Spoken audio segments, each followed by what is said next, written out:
to the House plan to reduce SNAP benefits, telling the Associated Press, quote, "We're on our way to cannibalizing ourselves." Joining us now, we have Axios chief economic correspondent Neil Irwin and NBC News senior business correspondent Christine Romans, and Basil Smykel is still with us. So I appreciate you all being here. Let's go ladies first with you. Okay. So Christine, the cuts included in this bill, they're going to target not only SNAP, but Medicaid. Yeah.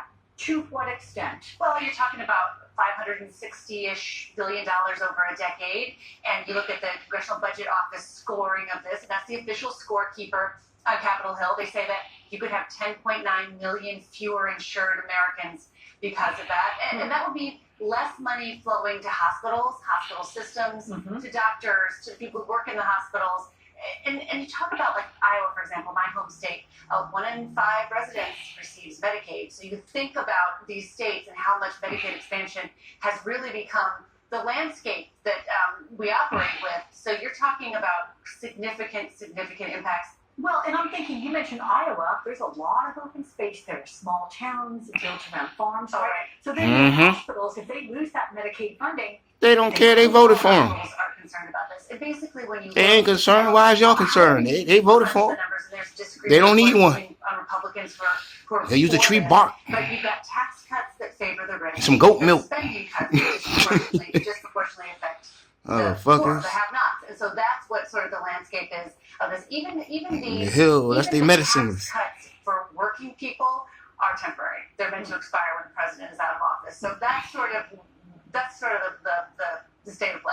What did it tell you, Basil, that you have even Republican senators, they're worried about losing control of Congress if this bill gets passed? I mean, does this just prove the political suicide, as Senator Josh Hawley wrote about in the New York Times? Political suicide. If they're not concerned about it, speak up and say something and push back on this bill. Exactly.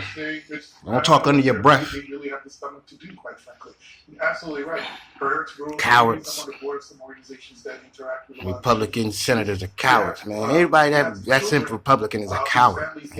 Never seen so many men coward lies in my life, man. We talk about being food insecure and housing insecure. This bill helps tip the scale. Scared of another man. Insecurity.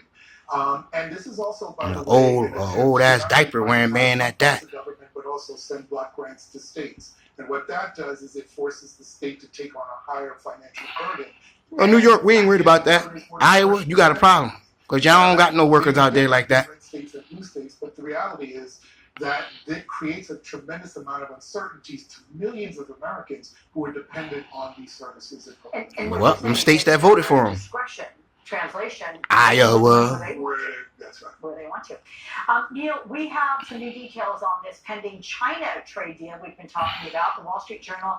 I don't believe it till I see it. China will impose a 6-month limit on rare earth export licenses for U.S. manufacturers. Now, I know details of the framework that's still being worked out. These discussions were happening in London Monday, Tuesday.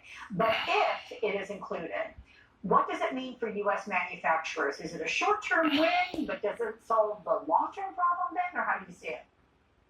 Well, it's a short-term win that may have a way of becoming long-term. What we've seen with these kind of trade tariffs, trade agreements, temporary agreements, extensions, is the Trump administration is really willing to announce something big, a big kind of aggressive measure, and then kind of roll it over and keep delaying enforcement. And on the flip side of that, with Chinese exports of rare earths to the U.S., look, U.S. battery makers, U.S. automakers, they need these minerals, they need these to make the goods that we make in the United States. And so that's a real leverage point that Chinese have had and have been very willing to exploit to try and essentially punish the U.S. for tariffs. That does seem to be a de-escalation of these talks in London that have transpired over the last 3 days.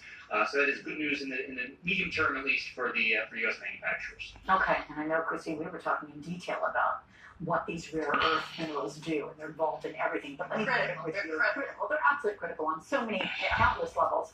The May inflation report. Let's take a focus on that because it was expected to reflect some of the trade war uncertainty, right? The numbers came out, and it was somewhat less than expected.